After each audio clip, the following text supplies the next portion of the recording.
Hi, and welcome to Healthy Living. My name is Cheryl McWilliams, and our guests today are Dr. Timothy Howe and his lovely wife, Lynn. Thank you for joining us. Thank you. Dr. Howe is from Parkview Adventist Medical Center. You're an internal medicine specialist there.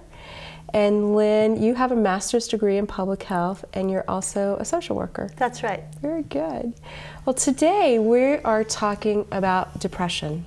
Anxiety, depression. This is something that it seems many people are struggling with, and more people are struggling with it, especially as we're entering into cooler temperatures, darker days, that sort of thing. Tell me, what actually causes depression? Depression is a disease that has many causes. I remember some years ago I had a patient come into my office, and she sat down in the chair and she said to me, "I need a medication for depression. I want one of those SSRIs." And I said, "No, just wait a minute. Maybe we should talk a little bit before we write out a prescription." Although those medicines, the serotonin reuptake inhibitors, are very good for depression, there are many causes of depression. There can be genetic causes. Depression is more common in women than in men. There are other causes like toxicity of heavy metals. Lead can cause depression. Mercury can cause depression. In this case, it was none of those, but rather it was a problem with low thyroid. I measured her thyroid level, and her thyroid function was 100 times lower than normal. She didn't need an antidepressant. She needed thyroid supplementation. And after just a few weeks on thyroid, she felt much, much better. So there are many causes of depression. And if you have depression, it's very important that you see your doctor and get a correct diagnosis of why you're depressed, because that leads to proper treatment for depression. Proper treatment is very, very important, especially if your problem isn't genetic, but rather you've been exposed to mercury or cadmium or lead or one of the other heavy metals that can cause depression.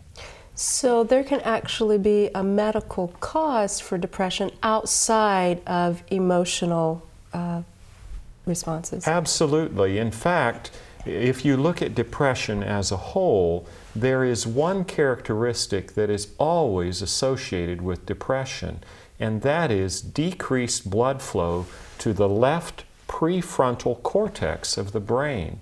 You know, people with depression sometimes are ashamed of it, or they say, if I was only stronger, or if I just could resist this. No, there is an anatomic deficit in blood flow to the brain in depression, and it must be treated. Now, there are many treatments besides medication, and we'll talk about some of those. But it's very, very important for you to have a proper diagnosis and realize that your depression is not just because you're not strong enough or there's something inherently wrong with you as a person. Depression is a medical condition that needs to be thought of as a medical condition and treated as a medical condition.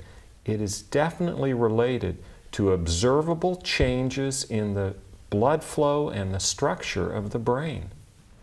I appreciate your comment related to that, because it seems that there's still a fair amount of stigma out there related to depression, whereby folks aren't recognizing it as a medical condition. They are attaching other meanings to it. So I think it's important that we understand that if you struggle with depression yourself, that it's not meaning that you are weak, that our society is still struggling with how to incorporate that into our mindset in a not negative way.